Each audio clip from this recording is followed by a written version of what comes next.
Drink it all, sweetheart. It's vitamins to help you grow. My husband said this every night as our little girl would pass out within seconds. For 3 months, I believed he was taking care of her, until the day I discovered what was in that purple cup. Hello, my dears. Hello, my sweethearts. It's so good to have you here with me this afternoon. Go ahead and get comfortable. Grab yourself a cup of coffee, because the story I'm going to tell you today is one of those that weighs heavy on the heart, but needs to be told, you know?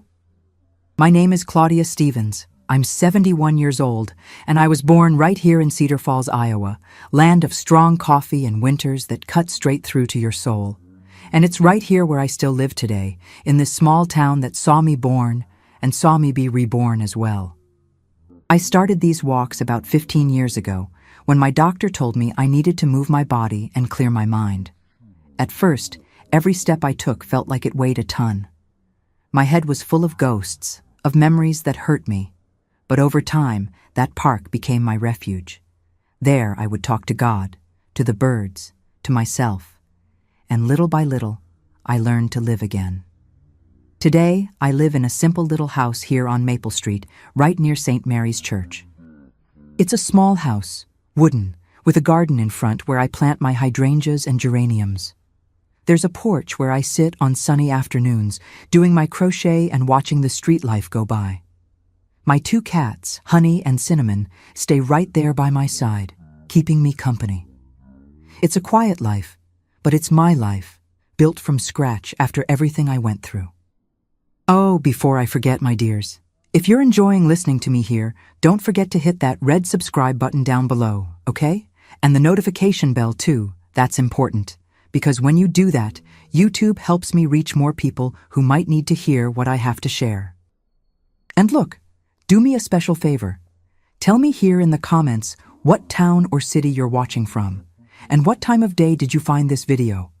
In the morning with your coffee after lunch, or in the evening when the house is quiet? I always read all the comments, believe me, and I'm so happy to know where you're from and when you take time to listen to this grandmother's stories. Tell me, will you? Let's create a chain of kindness here. I want to see the comments full of good people sharing where they're listening from.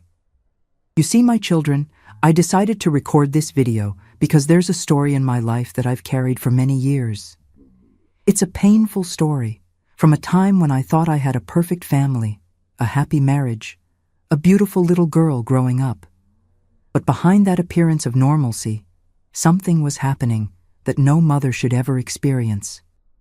Something that almost took away what I held most precious in this world. And that's what I came to talk to you about today. About how we can be living inside a house with someone and not really know what's going on inside that person's head. About how love can blind us to dangers that are right under our noses. But I also came to talk about how we can be stronger than we imagine when we need to protect those we love. So come with me on this journey, which begins back in my childhood days, right here in Cedar Falls, in a time when life was very different from what it is today.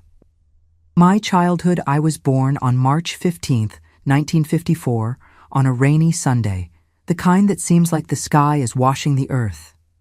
My mother, Dorothy Stevens, always told me I was born right at home, with the help of the midwife Mrs. Nelson, there in our little house in the Grove neighborhood, a humble area here in Cedar Falls. My father, Walter Stevens, was a railroad worker for the Union Pacific, working on train maintenance that passed through here. He was a serious man, of few words, but with a good heart.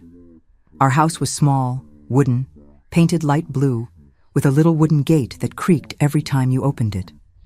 It only had 3 rooms, a bedroom I shared with my 2 sisters, Evelyn and Susan, the kitchen that also served as the living room, and my parents' room where my younger brother Arnold also slept.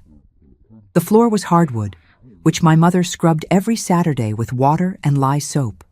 In winter, that Iowa cold came through every corner of the house, and we would huddle near the wood stove to warm up. Evelyn was 3 years older than me, Susan was a year younger, and Arnold was born when I was already about 8 years old. We shared everything, clothes, shoes, toys, which were few. My mother sewed our little dresses from flour sacks that she managed to dye with onion skins and beets. We didn't have much, but we didn't go without necessities either. Dad brought home his paycheck every month, and Mom worked miracles to stretch that money. My mother was a seamstress, taking in sewing jobs from outside to supplement the income. I remember her sitting at that black Singer sewing machine, pedaling, until late at night with a kerosene lamp beside her because we didn't always have electricity in the house.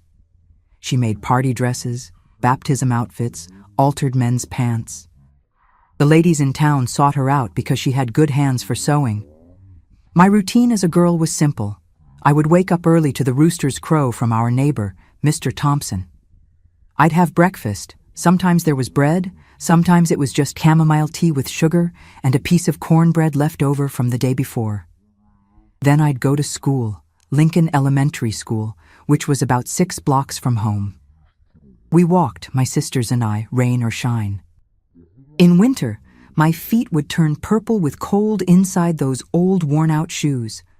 I liked school, you know. I liked learning to read and write. The teacher, Mrs. Henderson, was a strict but fair lady who taught with care. I remembered all the lessons, got good grades. My father said I had a good head, that I could go far if I studied.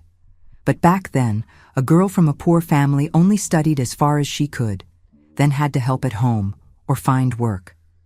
When I came back from school, I helped my mother with chores. I swept the house, washed dishes, took care of Arnold when he was a baby. But there were times to play too, thank God. We played right in the street, barefoot, playing tag, hide and seek, ring around the rosy. The neighborhood girls would gather, Diana, the baker's daughter, Sandra, who was my best friend, Gina, who was a bit mischievous and was always up to something. We made dolls out of corn husks, played house under the apple tree in Mr. Thompson's backyard. He let us pick the apples that fell on the ground. In summer, when it rained hard, we'd run out into the street to play in the rain, and my mother would yell from the window for us to come in before we caught a cold. Sundays were special. My father didn't work, and we'd go to the 9 o'clock Mass at St. Mary's Church, there on Main Street. After Mass, if there was a little money left over, my father would buy a bag of candy for us to share. It was the joy of the week. In the afternoon, the whole family would gather in the yard. My father would grill some meat, and we'd sit around talking, laughing, watching time pass by. I was a trusting girl, you know. I wasn't one to distrust people. My mother always told me, "Claudia, you're too innocent, my daughter. Not everyone who smiles at you wants your good." But I didn't really understand what she meant. To me, everyone was good until they proved otherwise. I believed people's words. I trusted easily. And look, that would cost me dearly later in life, my dears. Because there are people in this world who use our goodness against us. Cedar Falls at that time was a small town. Everyone knew everyone. The men worked on the railroad, at the sawmills, at the grain elevators. The women took care of the houses, sewed, did laundry for others. It was a hard life, but it was an honest life. We didn't have television, didn't have these technologies of today. Entertainment was talking on the sidewalk, listening to the radio, going to church events. In winter, that bone-chilling cold, we'd huddle under the wool blankets my mother made. In summer, the heat was killing, and we'd sleep with the windows open, hearing the crickets sing and the sound of trains passing in the distance. When I was about 12 years old, already becoming a young lady, I started helping my mother with sewing. She taught me how to hem, sew on buttons, make buttonholes. I had a knack for it, she said. My fingers were nimble, I learned quickly. And it was at that time that I began to dream about my future. I wanted to get married, have my own family, my own little house, my children. I wanted to be a mother like mine, hard-working and dedicated. I wanted a good husband who would take care of me like my father took care of my mother.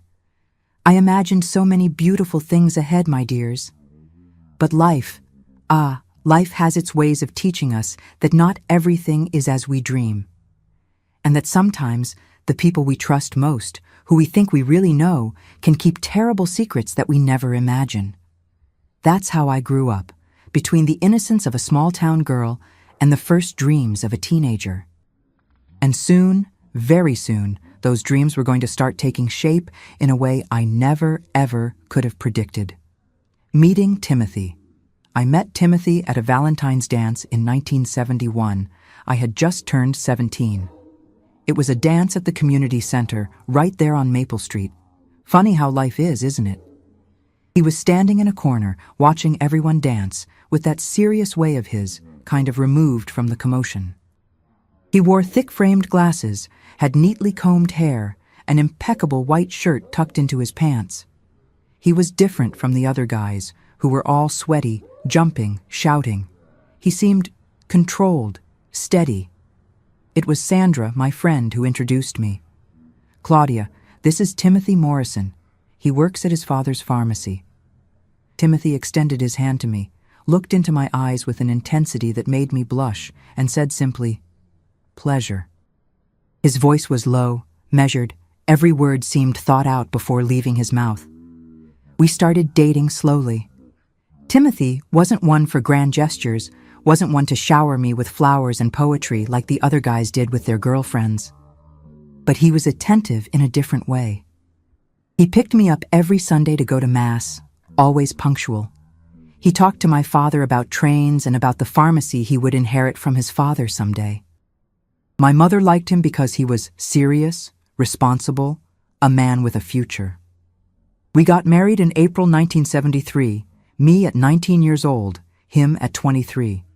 The ceremony was simple, at St. Mary's Church, the same one I'd been going to since I was a child. We went to live in a rented house on Oak Street, a brick house, bigger than the one from my childhood, with 2 bedrooms, separate living room and kitchen. Timothy had taken over his father's pharmacy, who had become ill, and the business was doing well. The first years were good, my dears. Timothy worked a lot, came home late, but always brought the money right on time. I took care of the house, cooked, waited for him to arrive. He was quiet, yes, spent hours reading medical and chemistry books he brought from the pharmacy, but I thought that was just his way. Some nights I'd wake up and he'd be sitting in the living room, in the dark, just thinking. When I asked what it was, he'd say, "Nothing, Claudia. Go back to sleep." Our daughter was born in June 1975. Bethany. We called her Beth.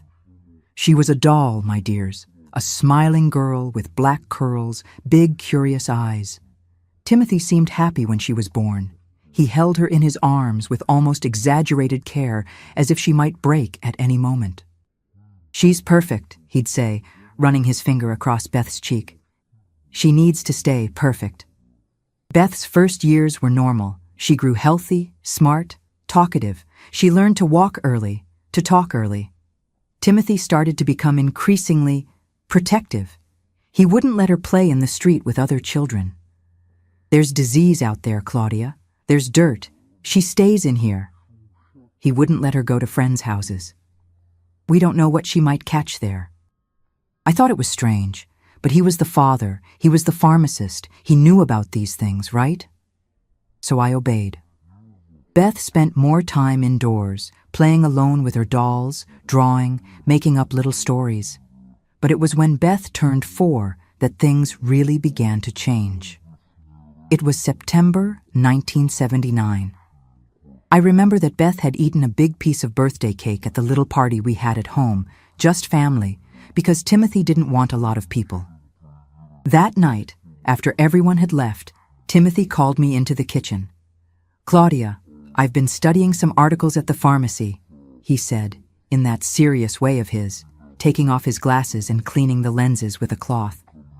"Beth is entering a critical phase of development. She needs appropriate vitamin supplementation. Specific." I asked if it wouldn't be better to take her to the pediatrician so he could prescribe something. Timothy's face hardened. "Pediatrician? Those doctors don't know anything, Claudia. They prescribe any industrialized crap full of preservatives. I'm going to prepare a natural supplement for her, with pure vitamins. It'll make her grow strong and healthy." I didn't know what to say. Timothy understood these things. He read, he studied. So I agreed. That same night, he went to the kitchen after dinner. I heard the key turning in the door. He had locked it from the inside. I thought it was strange, but figured maybe it was so Beth wouldn't come in and disturb him. I stayed in the living room with the girl, watching her play with the new toys she'd gotten for her birthday. About 20 minutes later, Timothy came out of the kitchen holding a tall glass cup filled with a thick purple liquid, almost dark. "Come here, sweetheart," he called Beth with a smile I'd never seen before. It was a smile, fixed, artificial, like it had been glued to his face. "Daddy made a special vitamin for you." Beth looked at me, kind of suspicious. "What's that smell, Daddy?" "It's blackberry, honey, and grape. You'll like it." He knelt down in front of her, holding the glass with both hands as if it were something sacred. "But you have to drink it all, okay? All of it. It's vitamins to grow and stay pure." Pure. That word gave me a strange chill, but I didn't know why. Beth took the first sip and made a face. "It's bitter, Daddy." "I know, sweetheart. But the more bitter it is, the better it is for your health. Keep going."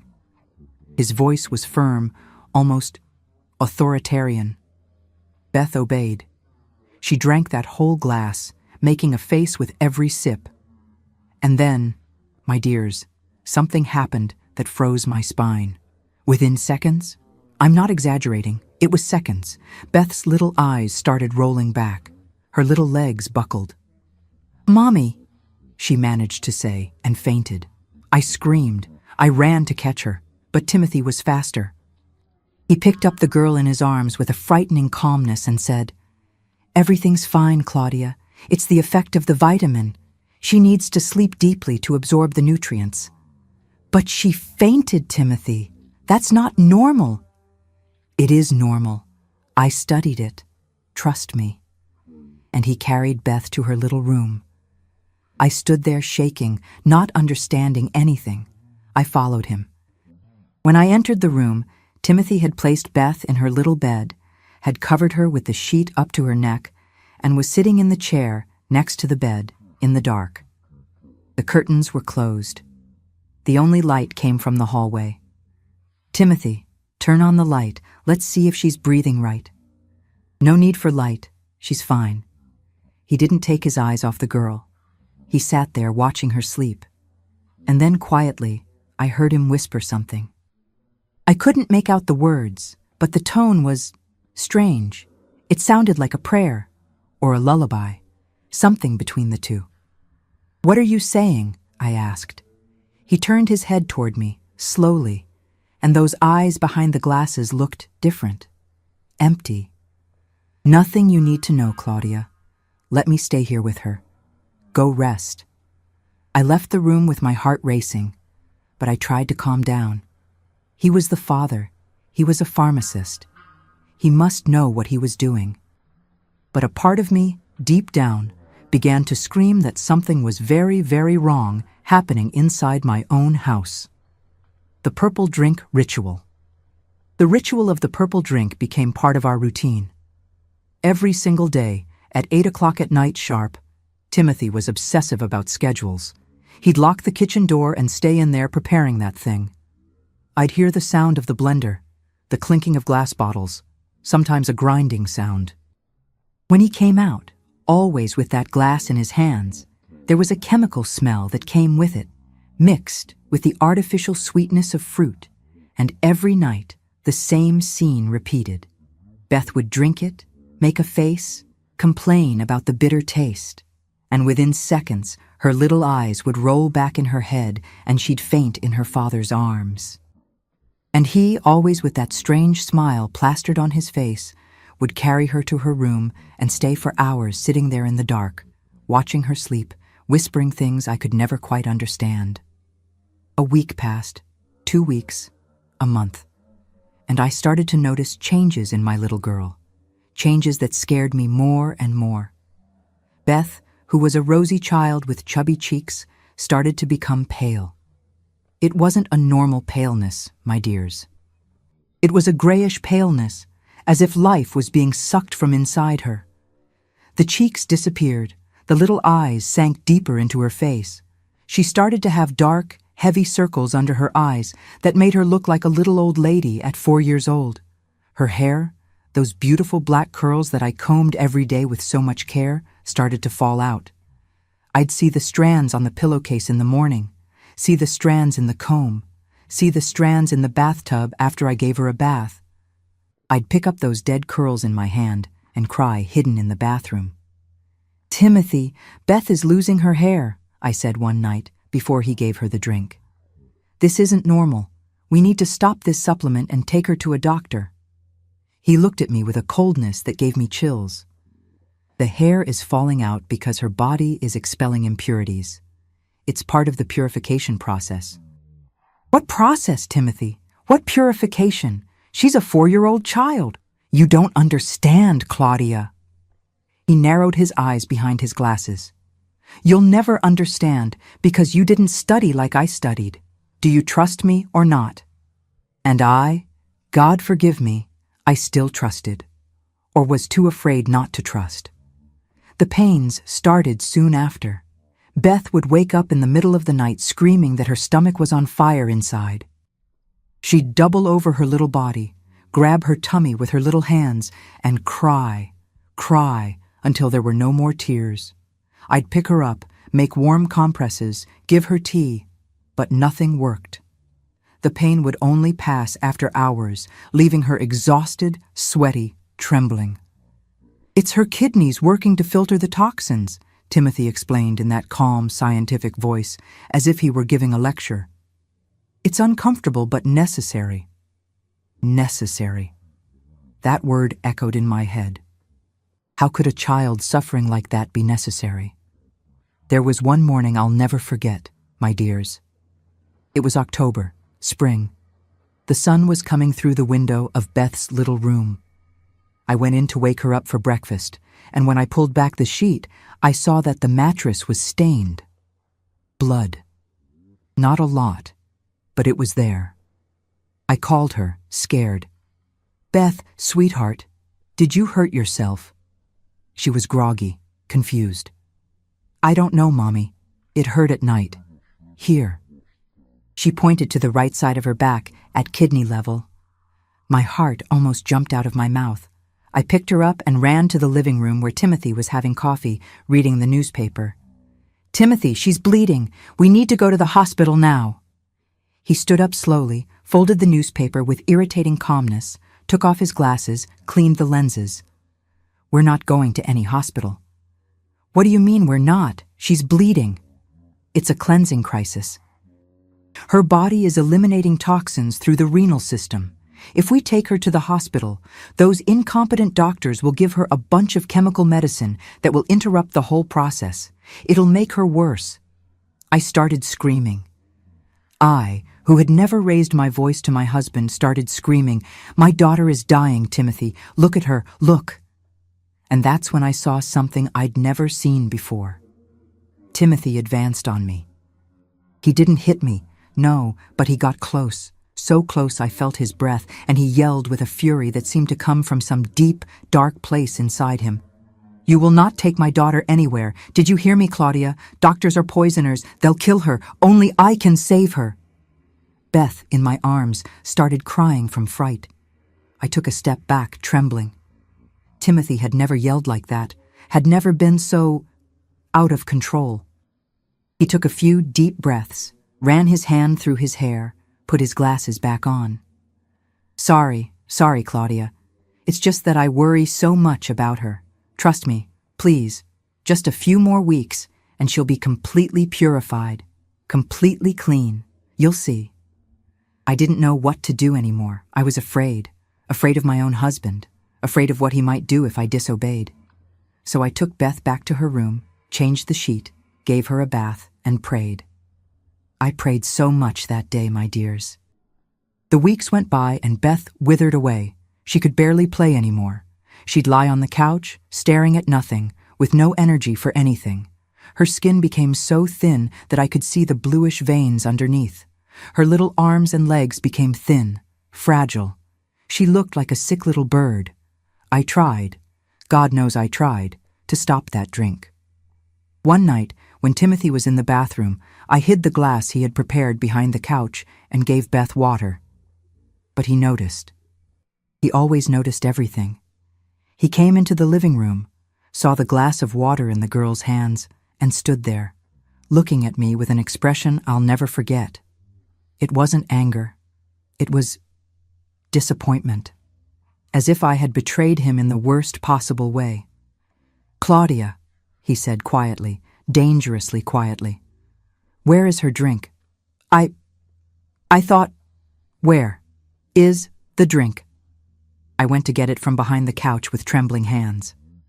He took the glass, held Beth's chin, held it too tight, left a mark, and made her drink it.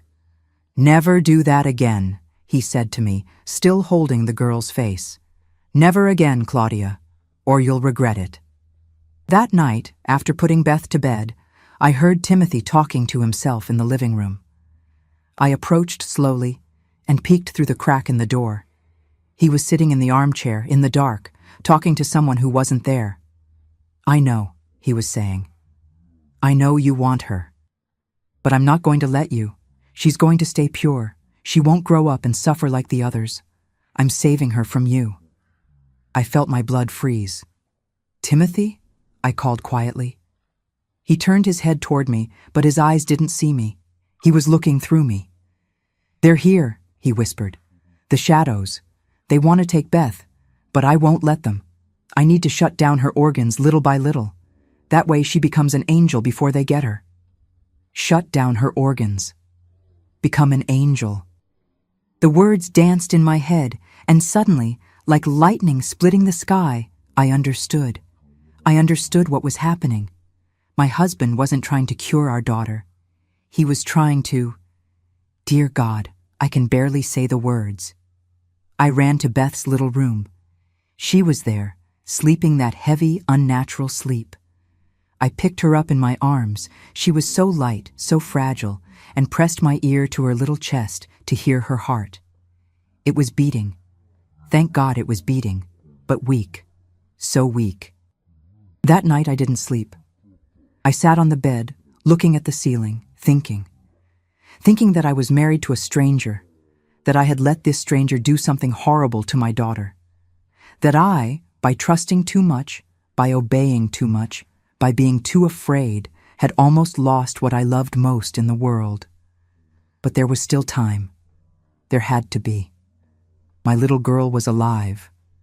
And as long as she was alive, I was going to find a way to save her, even if it meant going against her father.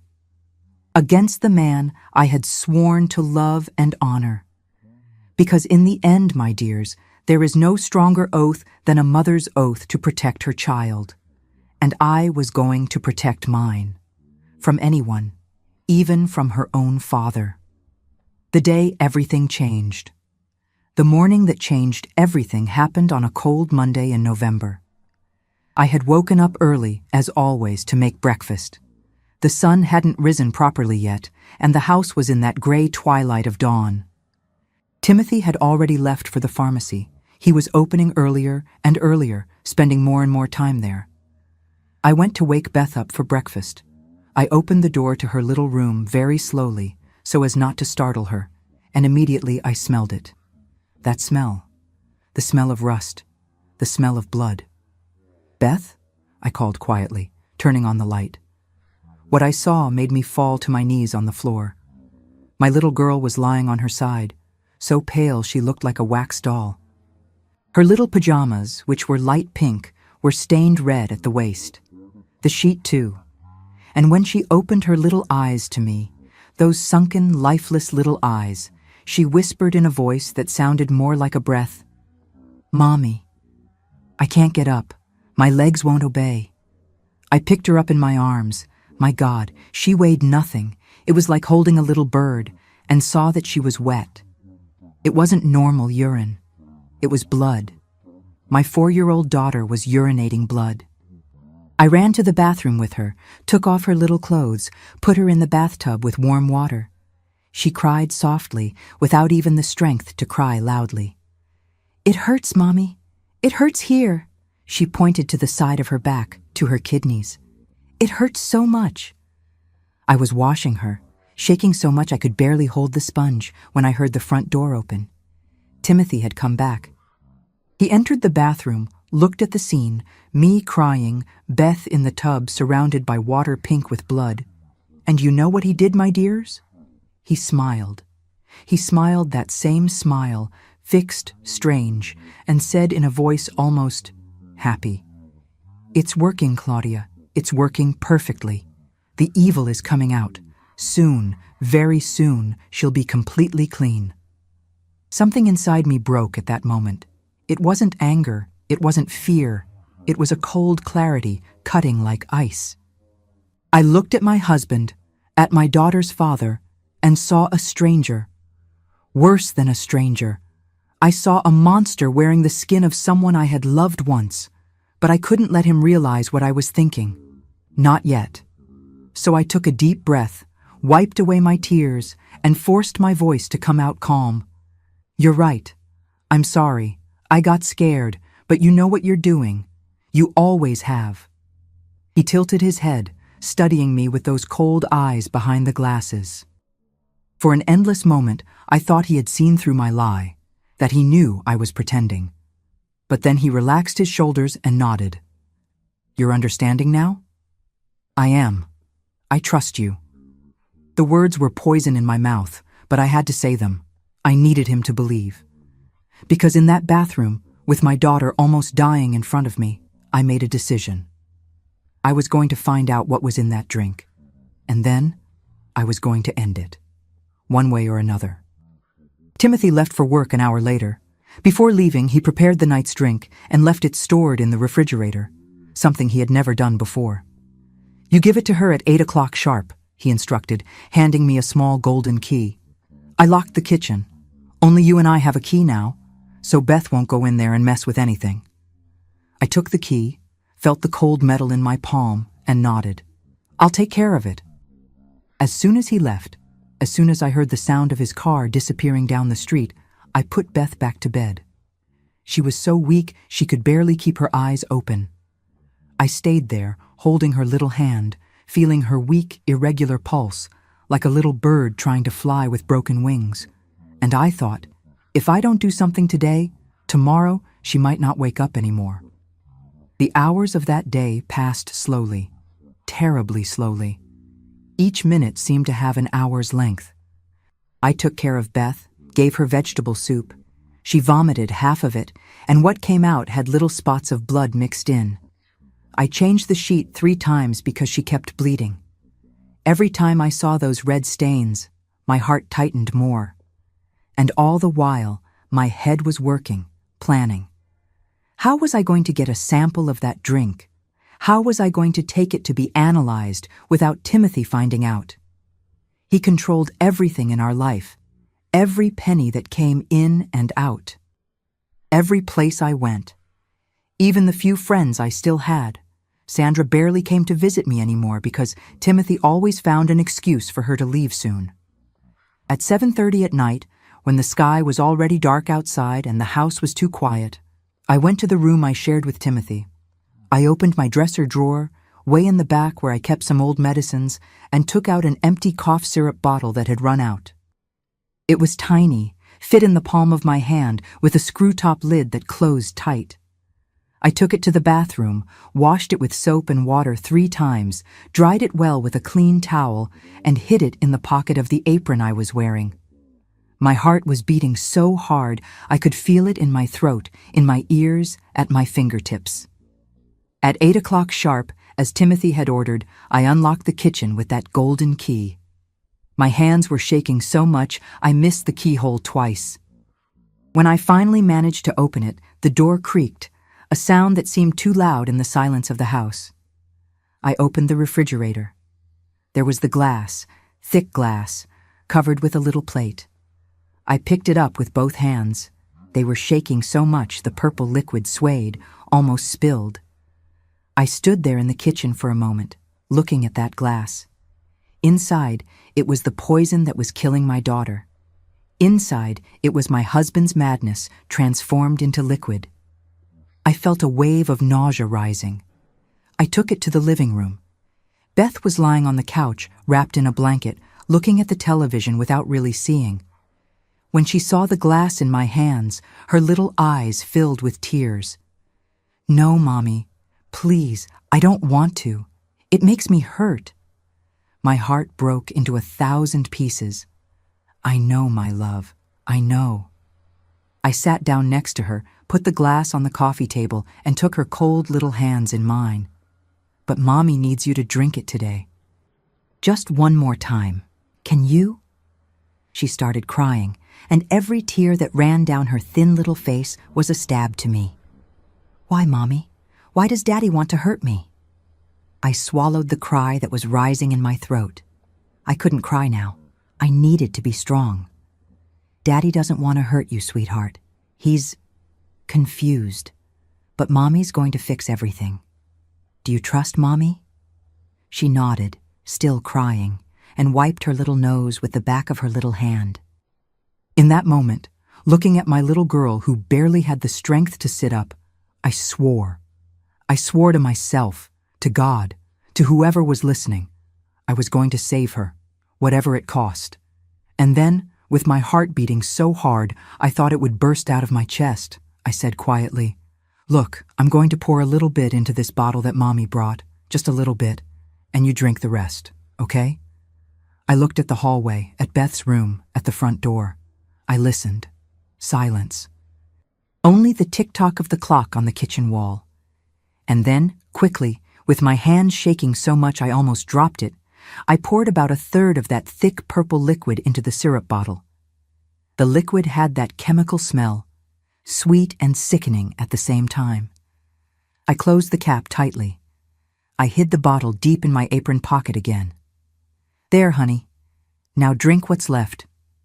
I helped her sit up a little, put the glass to her lips. She drank. She made a face with every sip, her tongue trying to reject the bitter taste, but she drank it all. And within seconds, as always, her little eyes rolled back, her eyelids closed heavily, her little body went limp like a rag doll, and she fainted. I picked her up in my arms, carried her to her little room, laid her in the little bed with all the care in the world. I covered her, kissed her cold forehead, and whispered, "Hold on just a little bit longer, my daughter. Mommy's going to save you." And then, alone in that house that felt like a prison, I took the bottle out of my pocket and looked at that liquid against the light of the lamp. Inside, there was the answer. Inside, there was proof of what Timothy was doing to our daughter. But there was a problem, a big problem. How was I going to take that to a laboratory without him finding out? He controlled everything. He controlled the money. I had to ask for permission even to buy bread. He controlled my outings. He always wanted to know where I was going, with whom, for how long. He even controlled the friendships I had.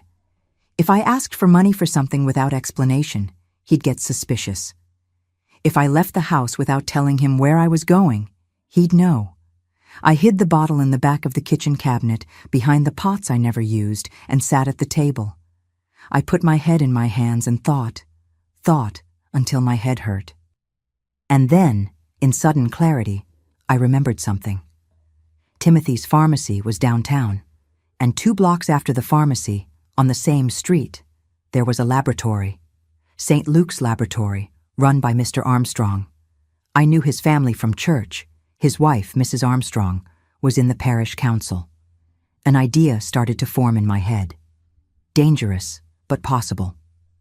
The next day, very early in the morning, while Timothy was in the shower humming a strange song I'd never heard before, I called the pharmacy. The phone rang 3 times before someone answered. "Morrison Pharmacy, good morning." It was Carol, the employee who had worked with him for years. "Carol, it's Claudia.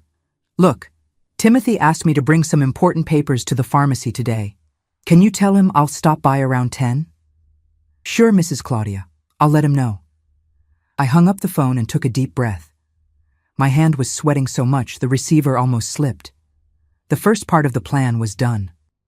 When Timothy left for work, he kissed my forehead, stroked Beth's hair as she still slept, and said, "See you later," in that calm voice that now gave me chills. I waited. I waited a full half hour, watching the clock, counting the minutes, making sure he wouldn't come back because he forgot something.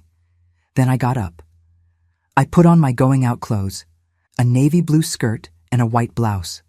I grabbed my handbag, that brown leather one my mother had given me as a wedding present. I went to the kitchen, got the bottle from behind the pots, wiped it with a cloth so there was no dust, and put it at the bottom of the bag, well hidden under my wallet, keys, a handkerchief. I put a little jacket on Beth. She was so weak she could barely hold her little head up, and left. The walk downtown seemed the longest of my life. Every step I took on the sidewalk echoed too loudly. With every person who passed on the street, I was afraid it was someone who knew Timothy and would tell him they saw me. At every corner, I thought I'd see his car coming toward me, that he'd catch me, find out everything. And then what? What was a man capable of poisoning his own daughter, capable of doing to a wife who betrayed him? When I arrived in front of St. Luke's laboratory, I stood there on the sidewalk, looking at the white sign with blue letters, my heart racing. If I went in there was no going back. I was going against my husband. I was officially distrusting him. And what if I was wrong? What if that drink really was vitamins and I was going crazy, paranoid? I looked at Beth in my arms. She had her little head resting on my shoulder, her little eyes almost closed, her breathing short and difficult. Her skin was so white I could see the blue veins in her neck. And I knew. I wasn't wrong. A mother feels. A mother knows when her child is dying. I pushed the glass door and went in. The laboratory smelled of alcohol and disinfectant. The walls were white, the floor was that cold, shiny tile. The receptionist, a young woman about 20 years old with hair in a ponytail, looked up from a form she was filling out and smiled. "Yes, ma'am?" I approached the counter. I took the bottle from the bottom of my bag with trembling hands and put it there, on the white, cold marble.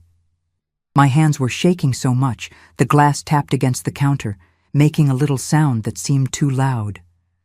I need you to analyze this. I need to know what's in it." She picked up the bottle, looked at it against the ceiling light. The purple liquid looked almost black in there. "Is it a medication?" "I don't know. That's what I need to find out." My voice came out more desperate than I wanted. She must have seen something in my face, desperation, fear, panic, because her smile disappeared and she became serious. Her eyes went from my face to Beth in my arms, tiny and fragile. "Do you want a complete analysis of all the components?" "Everything. I need to know everything that's in there, every substance, every ingredient, everything. It'll take about 3 business days, and the cost is $60. $60. That was a lot of money, but I had it. I opened my wallet and took out all the money I had been hiding from Timothy for months. It was money from sewing jobs my mother did and gave me secretly when he wasn't looking. It was money from change that I saved when there was anything left over from groceries. I put it on the counter with trembling hands. "Is this enough?" She counted slowly. "Yes, ma'am. There's even $5 left. Do you want the change?" "No need. Keep it." She started filling out a form. "Your full name, ma'am?" My heart almost stopped. If she put my full name there, and Timothy somehow found out, is there a way not to put my full name on the result? Just my first name? She stopped writing and looked at me, really looked at me, and I saw that she understood. Understood that I was running from something, from someone. Understood that this analysis could mean the difference between life and death. "Sure, I'll just write Claudia, no last name. The password to pick it up will be, let me see." She thought for a moment. 1975. The password is 1975. You won't forget? 1975 was the year Beth was born. I would never forget. I won't forget. Thank you so much. I left that laboratory with wobbly legs, holding Beth tight against me. I had done it. I had done it. Now I just had to wait. 3 days. 3 days that would decide the rest of our lives. 3 days that would reveal the truth about the man I was married to. And deep in my soul, I already knew. I already knew that when that result came, my life would never be the same again. The 3 longest days. Those 3 days were the longest of my life, my dears. Each hour seemed to have a whole day's length. I'd wake up at dawn, sweaty, with my heart racing, dreaming that Timothy found out what I had done. I'd dream that he found the lab results, and the rest of the dream, I can't even tell. During the day, I pretended normalcy. I smiled when Timothy came home. I made his dinner. I gave Beth that cursed drink in his hands because he had started insisting on being present again. He'd stand there, watching, with those empty eyes behind the glasses, as if he were watching a scientific experiment succeed. Beth was getting worse and worse. On Wednesday, she fainted twice during the day without even having taken the drink. Her lips turned bluish. Her breathing was so weak I had to press my ear to her little chest to make sure she was still breathing. On Thursday morning, as soon as Timothy left for work, I dressed Beth hurriedly, grabbed my bag, and practically ran downtown. Every second counted. My little girl was dying. When I entered St. Luke's laboratory, the same woman from the other day was there. She recognized me right away. "Mrs. Claudia, the result came in yesterday afternoon. Let me get it." She went to a little room in the back and came back with a sealed manila envelope. My hands were shaking so much when I took it that I almost dropped it. "Do you want to sit down for a bit?" she asked, looking at my face, which must have been white. No, thank you." I opened the envelope right there at the counter with Beth in my lap. I read again, and again. The words danced in front of me, but gradually they made sense. A horrible, monstrous sense. Chemical analysis reveals presence of ethylene glycol, automotive antifreeze, in high concentration, benzodiazepines, psychiatric sedatives, in lethal dosage, particles of crystalline silica, pulverized glass. I felt my legs buckle. The lab woman jumped from the other side of the counter and held my arm. "Ma'am, are you all right?" I wasn't. I would never be all right again, because there, on that paper, was the proof. My husband was poisoning our daughter. It wasn't my craziness. It wasn't paranoia. It was real, terrible, and completely real. This result, I managed to speak. "Can you make a copy? For the police station?" She understood immediately. "I can. I'll do it now." She took the paper, went to a machine in the back, and came back with 2 copies. "Look, ma'am, I don't know what's happening, but if you're going to the police, go to the central station. Ask to speak with Detective Harris. He's serious. He'll help." I left there straight to the police station. I didn't go home. I didn't tell anyone. I just went, because if I stopped to think, if I stopped to be afraid, I would give up, and my daughter would die. Justice. The Cedar Falls Central Police Station was in an old red brick building on Jefferson Street. I walked in with Beth in my arms, the envelope clutched in my hand, and asked the first person I saw, "Where is Detective Harris's office?" They took me to an office at the end of the hallway. I knocked on the door. A gruff voice answered, "Come in." Detective Harris was a man about 50 years old, gray hair, thick mustache. He looked at me, at Beth practically passed out in my arms, and became serious. "Yes, ma'am?" And then I told everything. The words came out stumbling over each other, but I told. The purple drink, the fainting, the blood, the changes in Beth, Timothy locking the kitchen, him talking to himself about shadows and angels. And then I put the envelope on his desk. "This is what my husband has been giving my daughter every night for 2 months." He read. His face got harder and harder. When he finished, he stood up, went to the door, and shouted, "Officer Miller, come here." Everything happened fast after that. They made me sit. Someone brought water. A police doctor came to examine Beth. He turned pale when he saw her condition.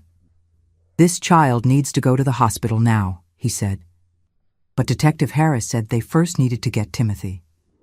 "Do you know where he is right now?" "At the pharmacy. Morrison Pharmacy, there on Main Street." He sent 2 police officers to get Timothy. Bring him carefully. I don't want a scene. If he's violent, he could be dangerous. But when the police officers came back half an hour later with Timothy, he wasn't violent. He was calm, too calm. He entered the police station with that same fixed smile on his face, looked at me, at Beth, and said only, "Ah, you found out."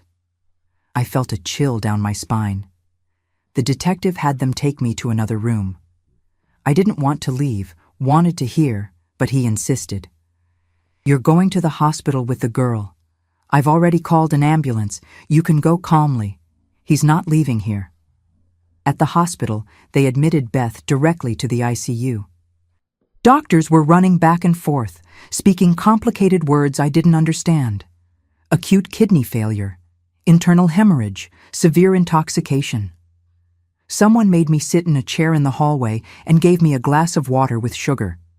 I don't know how long I sat there. Hours, maybe a whole day.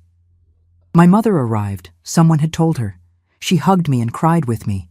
My sister Evelyn came too, and Sandra, my friend, who came running in and squeezed me so tight I could barely breathe.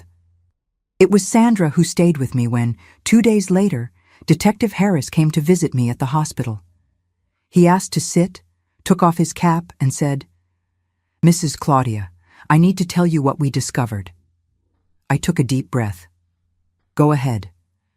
"Your husband confessed everything, but the confession is disturbing." He opened a folder he had brought. A forensic psychiatrist examined him. The diagnosis is severe paranoid schizophrenia, probably untreated for years. Schizophrenia? He had hallucinations. He heard voices, and those voices, according to what he said, told him to save his daughter. The detective read some notes. He said, "I didn't want to kill her body. I wanted to kill the monster that was growing in her." The voices told me she would suffer a lot in this world when she grew up, that she would be hurt, violated, destroyed. I was shutting down her organs little by little so she would become an angel before that happened. An angel doesn't suffer. The glass was to purify her blood from the impurities of the world. I couldn't speak. I couldn't even cry. It was so sick, so twisted, that my mind couldn't process it. He really thought he was saving her, the detective continued, and his voice was heavy. In his sick mind, killing his daughter slowly while she slept was an act of love, of protection. "And now?" I managed to ask. "He'll be committed to a forensic psychiatric hospital. Permanently. He'll never get out of there, Mrs. Claudia. He'll never get near you or your daughter again." That night, alone in the hospital room where I was sleeping on a couch next to Beth's bed, I finally cried. I cried for everything. For my little girl who almost died. For the man I had loved who had never really existed. For the family I had dreamed of that had turned into a nightmare. But I also cried with relief. Because it was over. The nightmare was over. And we had survived. Recovery and new life. My Beth survived, my dears. Thanks to God and the doctors at Cedar Falls Memorial Hospital, she survived. But the road was long and painful. She spent 3 months in that ICU. Her kidneys had been so damaged by the poison that the doctors said she would need a transplant. And I was the donor. I gave one of my kidneys to my daughter in March 1980, 3 months before she turned 5. It was the most important surgery of my life. When I woke up from anesthesia and they told me it had worked, that the kidney was functioning in her little body, I cried so much the nurse thought I was in pain. Then came years of recovery. Physical therapy for Beth to regain the strength she had lost. Medicine every day to prevent rejection of the kidney. And therapy. Lots of therapy. For her and for me too. We needed to learn to live again, to trust again, to no longer be afraid of every shadow, every noise in the night. Beth grew up, my children. She grew up strong and beautiful, despite everything. She studied, became a teacher, just like I had always dreamed she would be. Today she's 50 years old, married to a good man, Gerald, who's a mechanic and takes care of her like she's made of porcelain. They gave me 3 grandchildren. Lucas, who's 22 and in engineering school, Marina, 19, who wants to be a veterinarian, and little Ryan, 15, who's passionate about football. I live here in my little house on Maple Street, close to Beth's house. She lives 3 blocks from here. We see each other every day, every single day. She stops by in the morning before going to the school where she teaches, has a cup of coffee with me. We talk about life, about the kids, about silly things. And I thank God for each one of those mornings, because there was a time when I thought I'd never have that again. That I'd never see my daughter grow up, get married, give me grandchildren. My routine today is simple, but it's mine. It's real. I wake up early, make my coffee, that strong coffee, good and hot, with homemade bread that I make every Saturday. I take care of my garden, my hydrangeas that are beautiful in winter, my geraniums that bloom all year round. The cats, Honey and Cinnamon, follow me around the house, asking for affection, asking for food. On Saturdays, as I told you at the beginning, I take my walks in the park. And every Friday night, the whole family gathers here at my house. Beth brings a dish, I make another, and we have dinner together. Me, her, Gerald, the 3 grandchildren. We sit around talking, laughing, sharing the week's news. Lucas talks about college. Marina shows pictures of the little animals she takes care of at her internship. Ryan talks about the goals he scored at practice. It's in those moments, my dears, that I look around my simple wooden table, see my whole family there, healthy, happy, and think, it was worth it. Every tear, every sleepless night, every moment of fear was worth it. Because we won. We survived. I never married again. Never wanted to. After Timothy, I learned that I was fine alone, that I was strong alone, and that the best company I could have was my family, my friends, myself. Sandra, my childhood friend, still comes here every Sunday to have coffee with me. We sit on the porch, spend hours talking about everything and nothing. Timothy died 5 years ago, in 2020, still in that psychiatric hospital. I found out because they notified me, but I didn't go to the funeral. I didn't want to. That man had already taken too much time from my life. I wasn't going to give him even 1 more minute. Beth didn't go either. We made peace with that story in our own way without needing to look back. Today, I'm 71 years old, and each one of those years was one with struggle. But I'm here. I'm alive. I'm happy. My house is simple. I don't have luxuries. I don't have much money saved. I live on my small pension and the help Beth gives me sometimes. But I have what's most important. I have peace. Peace to sleep at night without fear. Peace to wake up in the morning and be grateful for another day. Peace to look into my daughter's eyes and know that I saved her, that I was strong when I needed to be, that I didn't give up on her, even when everything seemed lost. Sometimes, when I'm alone here at home, doing my crochet on the porch, watching the street life, I think about those terrible days of 1979, and it still hurts, you know? It still tightens my heart. But it's no longer a pain that paralyzes me. It's a pain that reminds me of who I am, where I came from, what I overcame.